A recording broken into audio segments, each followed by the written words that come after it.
반갑습니다. 계단을 내려갈 때마다 무릎에서 딱딱 소리가 나고 시큰거리는 통증 때문에 한 계단 한 계단이 공포로 다가오셨던 우리 시니어 여러분. 산에 오를 때는 분명 기분 좋게 올라갔는데 내려올 때마다 다리가 후들거리고 무릎이 끊어질 듯 아파서 이제 나도 산행은 끝인가 보다 하며 눈시울을 붉히셨던 그 마음 제가 누구보다 잘 알고 있습니다.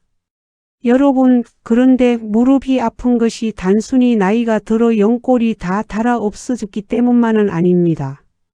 물론 세월의 흐름에 따라 관절도 낡아가는 것은 사실이지만 우리가 계단을 내려올 때 무심코 행하는 잘못된 발짓 하나가 여러분의 무릎의 체중의 5배, 많게는 7배가 넘는 무지막지한 충격을 쏟아붓고 있다는 사실을 알고 계셨나요? 마치 망치로 내 무릎 연골을 매번 내리치고 있었던 셈입니다. 오늘 제가 알려드리는 이기적의 발짓 하나만 제대로 익히셔도 여러분의 무릎은 수술대 위가 아니라 다시금 푸른 산책길 위를 당당하게 걷게 될 것입니다. 돈 한 푼 안 들이고 내 소중한 연골을 찰떡같이 보호하는 무릎 소생술의 비결을 공개합니다. 본격적으로 무릎 통증을 싹 잡아줄 올바른 착지법을 공개하기 전에 아직 100세 인생 사용 설명서의 가족이 아니시라면 구독 버튼을 꼭 눌러주십시오. 그리고 화면을 가볍게 2번 톡톡 눌러서 내 무릎 이제 사뿐사뿐 걷자 하고 힘찬 다짐을 들려주세요. 여러분의 그 정성 어린 마음이 모여 제가 더 힘을 내서 여러분의 관절 수명을 30년 늘려드릴 천금 같은 지혜들을 상세히 풀어낼 수 있습니다. 자, 이제 우리 무릎을 살려줄 첫 번째 핵심 비결 앞꿈치 착지에 대해 알아보겠습니다. 여러분, 평소 계단을 내려갈 때 발의 어느 부위부터 바닥에 닿으시나요? 아마 대부분은 뒤꿈치부터 쿵 하고 닿으실 겁니다. 평지를 걸을 때는 뒤꿈치부터 닿는 것이 정석이지만 계단을 내려올 때는 이야기가 완전히 달라집니다. 뒤꿈치부터 닿으면 지면의 충격이 발목과 종아리 근육에서 흡수되지 못하고 그대로 무릎 관절로 직행합니다. 이제부터는 계단을 내려갈 때 발바닥 전체가 아닌 발가락 아래쪽 통통한 앞부분부터 지면에 살포시 닿게 하세요. 이렇게 앞꿈치부터 닿으면 발목의 아치와 종아리, 근육이 마치 자동차의 쇼바 충격 흡수 장치처럼 작동하여 무릎에 가해지는 하중을 절반 이하로 줄여줍니다. 어머, 이렇게 하니까 무릎이 안 눌리네? 라는 말이 절로 나오실 겁니다. 두 번째 단계는 무릎의 여유입니다. 발이 바닥에 닿는 순간 무릎을 빳빳하게 펴고 계신 건 아닌가요? 관절이 쫙 펴진 상태로 체중을 실으면 뼈와 뼈가 직접 부딪히며 연골을 갉아먹습니다. 앞꿈치가 닿는 순간 무릎을 아주 살짝만 구부려 보세요. 이렇게 하면 체중을 뼈가 아닌 허벅지 근육이 받아내게 됩니다. 우리 몸에서 가장 큰 근육인 허벅지 근육이 무릎을 대신해서 일을 하게 만드는 것. 이것이 바로 무릎 통증을 없애는 고수들의 비법입니다. 세 번째는 11자 발 모양입니다. 통증이 있는 분들은 자신도 모르게 발끝을 바깥으로 벌리는 팔자걸음으로 계단을 내려오는 경우가 많습니다. 하지만 발이 벌어지면 무릎이 안쪽으로 꺾이면서 인대에 과도한 뒤틀림이 발생합니다. 발끝을 항상 정면을 향한 11자로 유지하며 천천히 이동하세요. 처음에는 어색하고 다리에 힘이 더 들어가는 것 같겠지만 그것은 그동안 놀고 있던 하체 근육들이 비로소 일을 시작했다는 아주 건강한 신호입니다. 자, 앞꿈치부터 사뿐히 내려놓으며 무릎의 충격이 줄어드는 것을 직접 느껴보셨나요? 이제는 왜 이 작은 발짓의 변화가 우리 무릎 연골의 운명을 바꾸는지 그 물리적인 비밀과 함께 계단에서 우리 시니어 분들의 안전을 위협하는 치명적인 실수들에 대해 깊이 있게 파헤쳐 보겠습니다. 우리가 계단을 내려갈 때 무릎에 가해지는 하중원 평지를 걸을 때보다 훨씬 강력합니다. 뒤꿈치를 먼저 툭 하고 떨어뜨리면 그 충격 에너지는 발목을 통과해 무릎 연골로 고스란히 전달됩니다. 연골은 한번 닳으면 다시 재생되지 않는 소모품과 같은데 매일 수백 번씩 이런 타격을 준다면 수술을 피할 길이 없겠지요. 하지만 앞꿈치부터 닿게 되면 우리 발가락 마디마디와 발바닥의 아치, 그리고 종아리 근육이 순차적으로 스프링 역할을 하며 충격을 분산시킵니다. 물리적으로 보면 충격 에너지가 이동하는 경로를 길게 늘려 무릎이 감당해야 할 몫을 가로채 주는 것입니다. 여기서 여러분이 꼭 기억하셔야 할 절대 금지 자세가 있습니다. 바로 상체를 뒤로 젖히고 내려가는 자세입니다. 무릎이 아프니까 겁이 나서 상체를 뒤로 뺀 채 난간을 잡고 내려가시는 분들이 많은데 이렇게 되면 몸의 무게중심이 뒤로 쏠리면서 무릎 관절은 더 큰 압박을 받게 됩니다. 오히려 상체를 아주 살짝만 앞으로 숙여 보세요. 몸의 중심을 약간 앞쪽으로 두면 체중이 무릎 뒤쪽이 아닌 허벅지와 엉덩이 근육으로 고르게 퍼지게 됩니다. 앞으로 넘어질까봐 무서워요라고 하시겠지만 앞꿈치 착지와 11자, 발 모양을 유지하면 훨씬 더 안정적인 지지력을 얻으실 수 있습니다. 또한 계단을 한 칸씩 번갈아 내려가는 것이 힘들다면 무리하지 마세요. 통증이 심한 날에는 나쁜 발 아픈 발 먼저라는 원칙을 지키시면 좋습니다. 내려갈 때는 아픈 쪽 발을 먼저 내딛고 건강한 쪽 발이 그 옆으로 따라오는 식으로 한 계단에 두 발을 모아 천천히 내려가세요. 올라갈 때는 반대로 건강한 발이 먼저 올라가야 합니다. 내려올 땐 나쁜 놈이 먼저, 올라갈 땐 좋은 놈이 먼저라고 외우시면 평생 잊지 않으실 겁니다. 이 사소한 규칙 하나가 염증이 생긴 무릎의 부담을 80% 이상 줄여줍니다. 자, 이제 착지법만큼이나 중요한 무릎 보호막 강화 운동을 알려드리겠습니다. 앞꿈치로 착지하려면 종아리와 허벅지 앞쪽 근육 대퇴사두근의 힘이 필수입니다. 평소 집에서 TV를 보실 때 의자에 앉아 한쪽 다리를 쭉 펴고 발끝을 몸쪽으로 당기는 동작을 10초씩만 반복해 보세요. 허벅지 근육이 단단해지는 게 느껴지시나요? 이 근육이 바로 무릎, 연골 대신 모든 충격을 흡수해 주는 천연 무릎 보호대입니다. 근육이 튼튼하면 연골이 조금 닳아 있어도 통증 없이 계단을 내려갈 수 있습니다. 여러분, 무릎 관절염은 노화의 숙명이 아닙니다. 우리가 어떻게 걷고 어떻게 내딛느냐에 따라 100세까지 내 다리로 산행을 즐길 수 있느냐, 아니면 방 안에만 갇혀 지내느냐가 결정됩니다. 오늘부터 계단을 내려갈 때 뒤꿈치는 잊고 앞꿈치부터 사뿐히를 마음속으로 10번씩만 되뇌어 보세요. 여러분의 무릎은 그 작은 배려에 눈물 나도록 고마워하며 다시금 여러분을 세상 밖으로 활기차게 안내할 것입니다.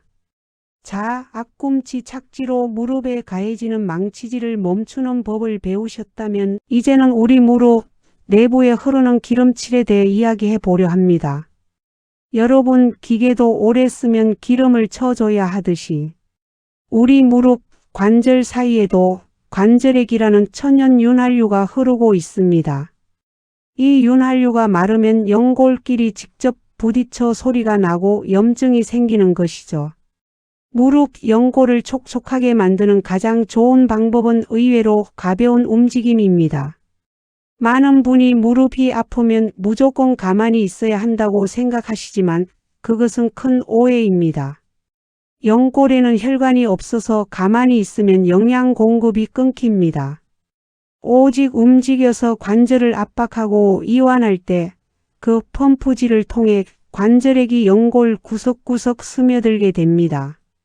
앞꿈치 착지법을 익히셨다면 이제 평지에서라도 매일 20분씩 천천히 걸으며 내 관절에 영양분을 공급해 주어야 합니다. 아파서 못 걷는다가 아니라 안 걸어서 더 아프다는 사실을 꼭 기억하십시오. 여기서 우리 시니어 분들이 산행이나 장거리 보행을 할 때 반드시 챙겨야 할 동반자, 등산, 스틱에 대해서도 짚고 넘어가겠습니다. 여러분, 등산 스틱은 멋으로 짚는 게 아닙니다. 스틱 2개를 제대로 사용하면 무릎에 실리는 체중의 30%를 팔로 분산시킬 수 있습니다. 특히 계단을 내려오거나 하산할 때 스틱을 몸보다 앞쪽 지면에 먼저 짚고 상체의 무게를 스틱에 살짝 기대며 앞꿈치부터 사뿐히 내려오세요. 이것은 무릎 입장에서는 체중이 수십 킬로그램 줄어든 것과 같은 엄청난 해방감을 줍니다.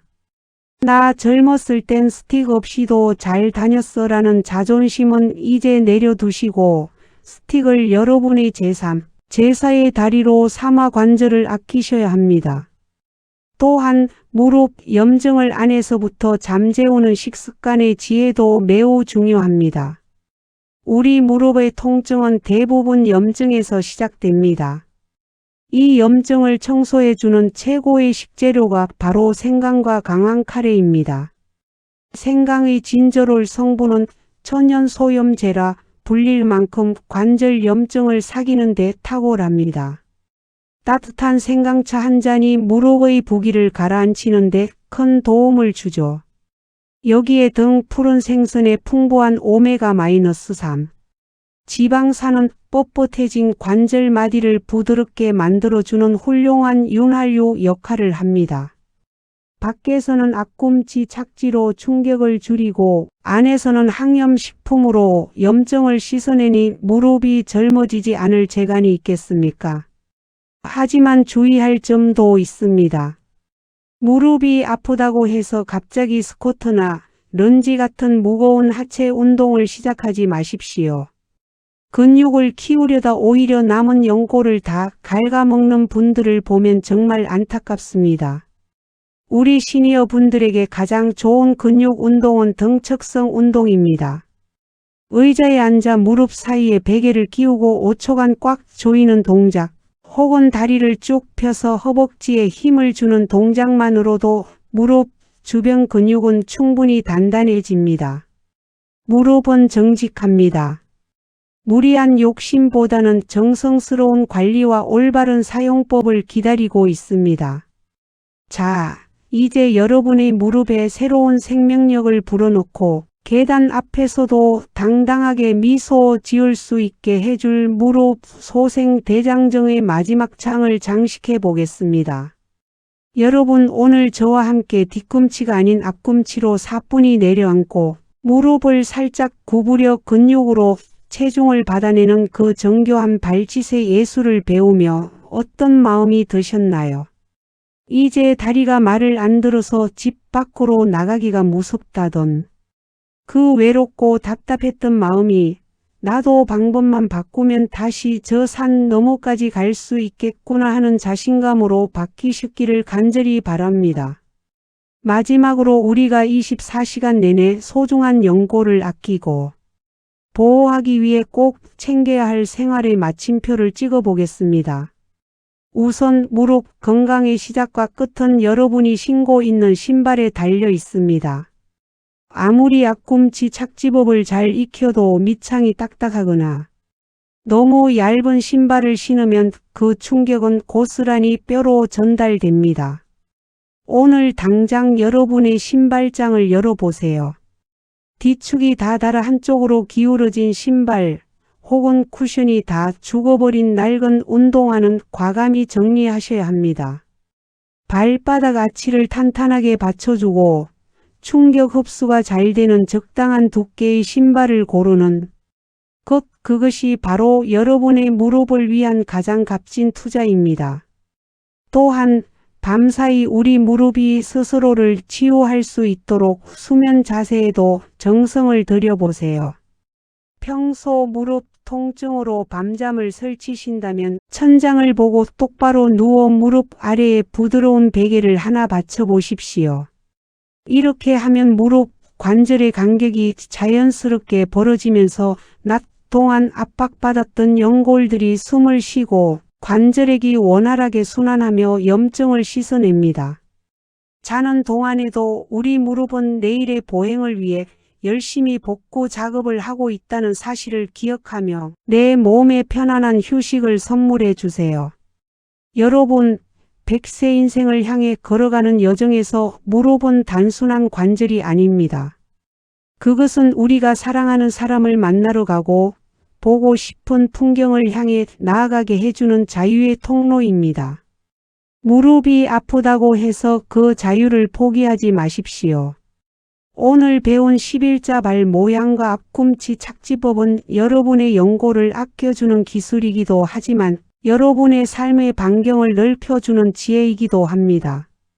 이 나이에 배워서 뭐 하나 싶으시겠지만 우리 몸의 근육과 신경은 지금 이 순간에도 새로운 자극을 받아들이고 변화할 준비가 되어 있습니다. 제가 이 방법을 알려드린 한 어르신은 아파트 엘리베이터가 고장났을 때 계단 내려오기가 무서워 울먹이셨지만 이 착지법을 익힌 뒤로는 이제는 계단이 운동기구로 보인다며 환하게 웃으셨습니다. 이것은 결코 특별한 사람만의 이야기가 아닙니다.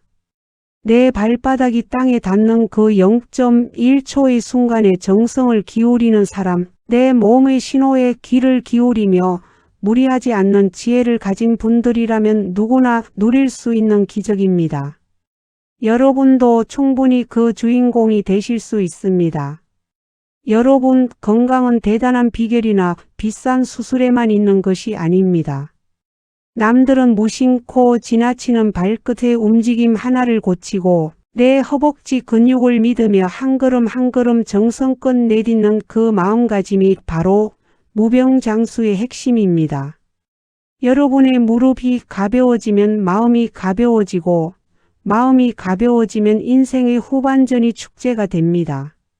그 가뿐한 다리로 손주들의 손을 잡고 공원을 거닐고 친구들과 꽃구경도 다니며 인생의 아름다움을 마음껏 누리시길 바랍니다. 오늘 전해드린 이 기적의 발짓이 여러분의 무릎을 더 튼튼하게, 여러분의 하루를 더 활기차게 만들어주는 든든한 지팡이가 되었기를 진심으로 바랍니다. 이 영상이 도움되셨다면 무릎이 아파 계단 앞에서 한참을 망설이는 소중한 친구분들이나 수술 말고는 답이 없다며 낙담하시는 이웃분들에게도 꼭 공유해 주십시오. 뒤꿈치 말고 앞꿈치부터 닿아봐. 무릎이 훨씬 편해져라며 건네는 그 따뜻한 정보 하나가 누군가에게는 다시 세상 밖으로 걸어 나올 수 있는 커다란 희망이 될 것입니다. 아직 100세 인생 사용 설명서와 가족이 되지 않으셨다면 구독과 좋아요를 꼭 눌러주시고 알림 설정까지 해두십시오. 그래야만 제가 매일 밤낮으로 전 세계의 관절 재활 비법들을 연구하고 정리하며 준비하는 100세. 건강의 보물 같은 지혜들을 놓치지 않고 여러분의 안방까지 배달해 드릴 수 있습니다.